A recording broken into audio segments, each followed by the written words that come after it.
with 96 body and clock, me and my girlfriend. 285 when we rock, dropping this world and say, born as a ghetto child, raised in this world with, come on, our childhood years, recording tears, home, laced with venom, smoking stir, drinking more, think the father forgive me and my girlfriend. Bustin' fell in love with the struggle, hands on the steering wheel, plus while she bail out bustin'. What's up, you guys? Brent Fector here. Here to talk to you about something that I'm pretty excited about. It's season 40 of the show Survivor. The show has been on now for 20 years. I myself have only been watching the show for a handful of those years, probably around I've seen everything from like season 20, the early 20s on, basically, you could say. I've seen Micronesia and Heroes versus Villains. I sound like such a huge super fan. No, but I swear I am, though, a modern super fan. But I want to talk about it. I want to talk about it with y'all. I want to talk about it right now. So, let's talk about it. First, we got the Red Tribe. I believe that is the color. I could be wrong. One of the tribes. And I'm going to go kind of like guy, girl here. So it'll be fair. One second.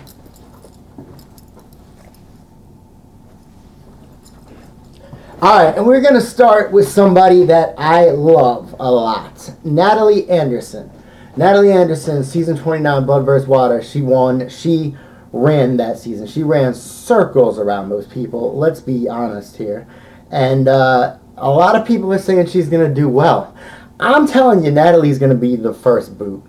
And the reason is, people think she's such a challenge beast, she's so social. It's all true, but people think one of her biggest strengths is that she's on a tribe with Jeremy.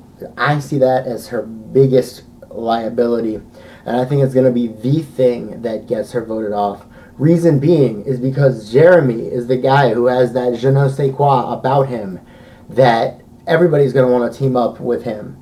Everybody's going to want to be his number one. And I'll talk about him in a second. But the point is, with everybody wanting to be Jeremy's number one, well, nobody can be Jeremy's number one as long as Natalie is there.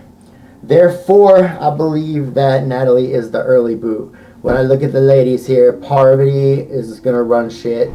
And Michelle with Denise and Danni, I think. And Natalie's the odd person out. I agree with my man, who said that? I think Russell Hance said that on that.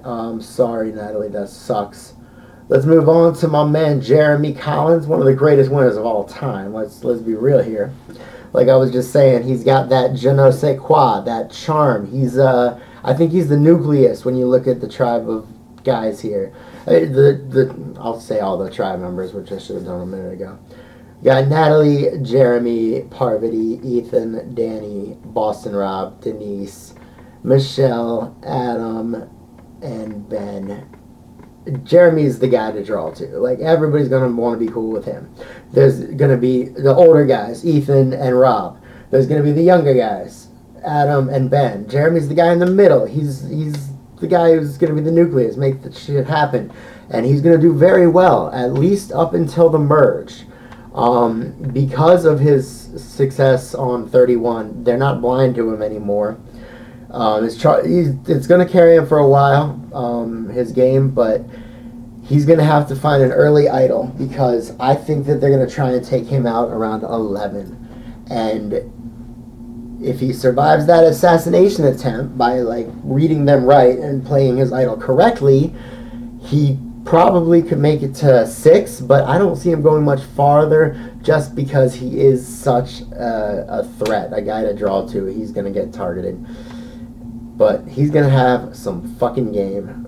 I'm telling you that right now. Almost as much fucking game, even though equal game to Parvati.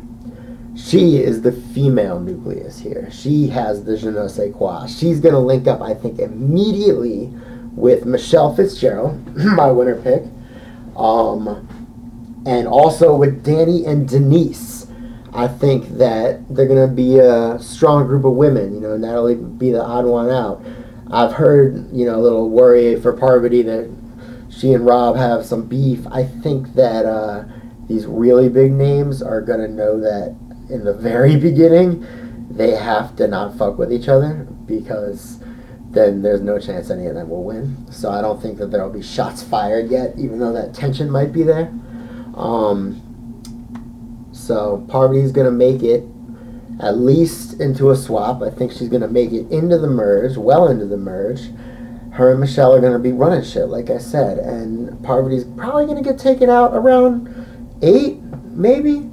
Maybe she'll be in the Kelly Wentworth spot, and then Michelle Fitzgerald will be a more successful Lauren O'Connell. Not that I don't think Lauren had game. She did.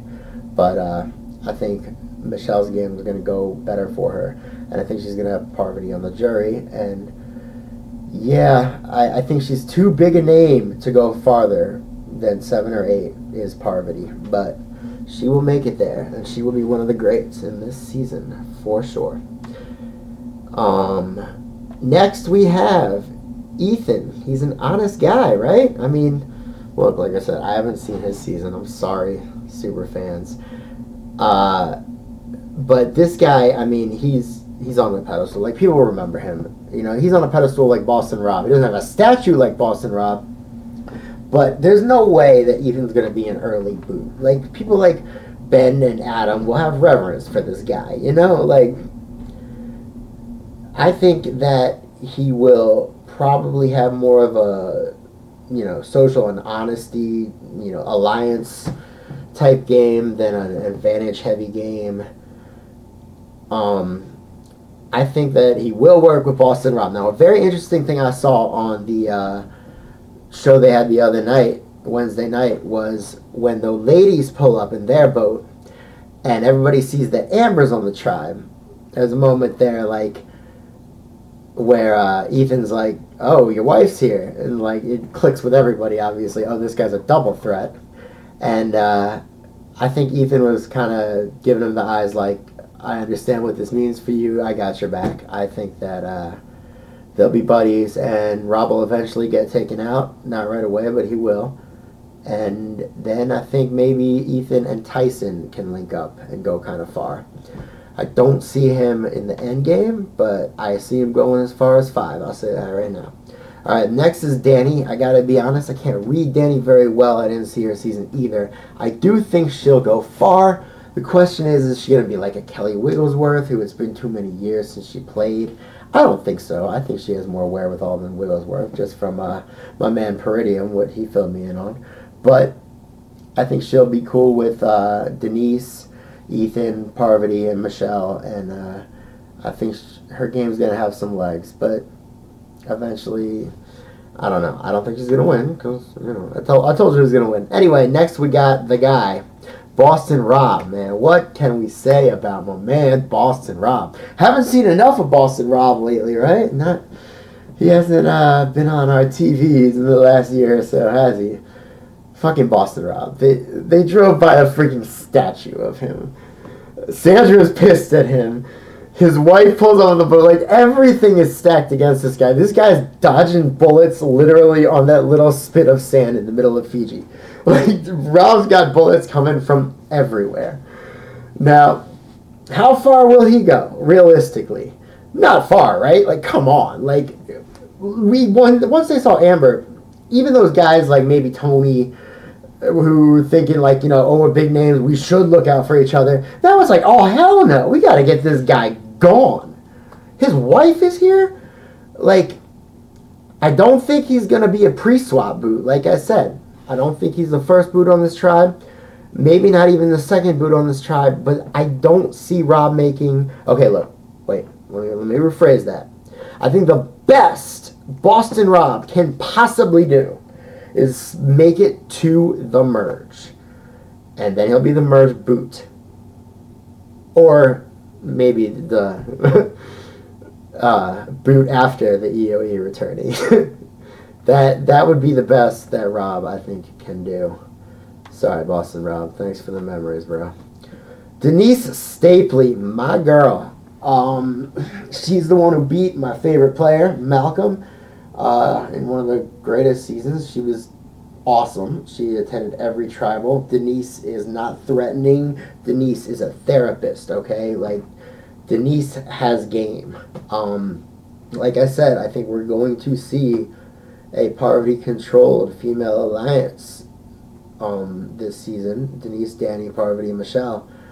And I think, I was watching the Survivor Specialists, like I always do. Love you, Phil and Alexa, so much. And they were talking with my man Pete from season 25.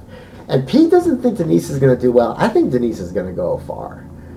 I just do. I don't think that she is going to be a target. I think she's going to go pretty far.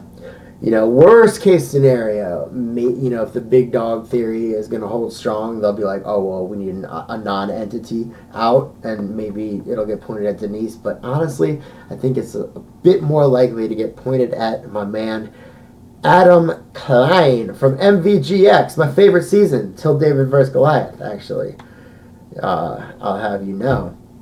Even though Adam wasn't my favorite player on that season, I thought he was clearly the most deserving winner there. I mean, not that Hannah didn't have game 2. Adam's the guy who's like the everyman out there. He's the closest iteration of somebody like me sitting here making prediction videos. He is a fanboy. He's looking around at these guys, Boston Rob, and then when the boat pulls up, Parvati, he's blushing like a motherfucker. He's the guy, they even show it in the edit, him saying, like, it's really happening. Like, he's a fanboy. Like, let me tell you how, and I love Adam, okay? Adam's game is going to go one of two ways. Either he's going to be picked off as a non-entity, or he'll be picked up as a number. If he's picked up as a number, then there's another one of two ways it's going to go. He's either going to be a 0-vote finalist, or Adam's going to get a little big for his britches like he did with MVGX and attempt a big move, as we saw many times. But since this is Winners of War, he's not going to be able to fail like he did in 33 when he kept attempting to do these moves and they never came to fruition. And, he could be forgiven for it. Like, no, not this time. It's either going to not work, like everything he tried to do in MVGX, and he'll just be the mortal man who overreached himself and gets slapped down by the gods, or it'll work, it'll be great. Like, Adam's going to want to do a big move to put himself on the map. Make no mistake, he will. Adam is a player. So it'll either not work or it'll work, but I feel like if it works, they'll just get him next. So he might be better off playing a quieter game. I could see him as a 0-vote finalist, but I hope he goes the way of the move that I've just outlined. If not, he'll be sitting next to and losing to my girl, Michelle Fitzgerald, the winner of Season 40. I'm saying it right now. The winner for this tribe, and I think, sorry Tyson, but the winner of the whole game, the whole thing. Like, I think she's going to slide under the radar. She's going to link up with Parvati. I just see the narrative stars aligning here. Like, she's one of those something to prove winners, like everybody was outraged by her win. They thought Aubrey should have won or whatever. Well, that's a whole bunch of malarkey, as we know. But, people say that. But she's not a target. She's going to, like I said, she's going to be a powerful player in this game, but a quieter player. Like, that's why I see her and Parvati going far, running shit. I see maybe like a Parvati-Tyson war going on with like both, with Michelle as Parvati's lieutenant, and like, Parvati will get taken out in the Wentworth spot, and then it'll be like the situation Lauren was in, but Michelle will make some moves, probably play an idol or two correctly, get into the end game, and I think she's going to win because Parvati's going to charm the shit out of the jury. And, she's going to have the game to back it up, too. Don't get me wrong. It's not going to be pandering to the jury. No. All right, last, and I don't know, not least, nobody's least, is my man Ben Driebergen from Season 35, Triple H. Look, here's the thing about Ben. He's the rare alpha male who is not threatening. Like, what people remember about Ben is Ben Ball, la la la, and Devin is going, oh my god. because all these idiots are just sitting around camp chit-chatting, talking about how there can't possibly be another idol. Should we be watching Ben? Nah. Like, and Ben's off in the jungle running around. If that it is to be believed, Ben put in all this work, which means he's a deserving winner, but he's another guy with something to prove, because he needed the idols to get himself to the end, and then he needed another miracle with the freaking Final Four fire making challenge. So, honestly, Ben had a good early game in 35. He was, him and Chrissy were the head of the snake in the early game. He was very savvy, not too social, but, he and Chrissy were the kind of head of the snake at the merge. Then him and Lauren and Devin were the head of the snake of the sub-alliance. That took him far. But once they started targeting him, he needed the tools, the idols. He needed them. And a couple of them, at least one of them was a bit suspicious. Who knows? I'm not saying that it was rigged for Ben. From what I saw, Ben deserved to win that freaking game. No bullshit, hands down. He deserved it against Chrissy and Ryan. But I don't know. I think in this game, he's going to just get picked up as a number. And I think he can make it far, but I think he'll probably make it to around 8.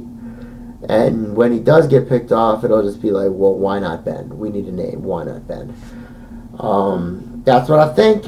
I think that's everybody on this tribe. Don't know the name of this tribe. Apparently, I don't even know the color of this tribe. I called it the red tribe, but I don't know. We'll call this the Boston Parvati tribe. But like I said, thanks for watching. All 7 of you who do. And it's going to be fun. Let's talk about the other tribe, then I'll get the colors right, for sure. But, season 40, y'all. Get hype. Come on, I'm done. Let's go. Where's the outro music?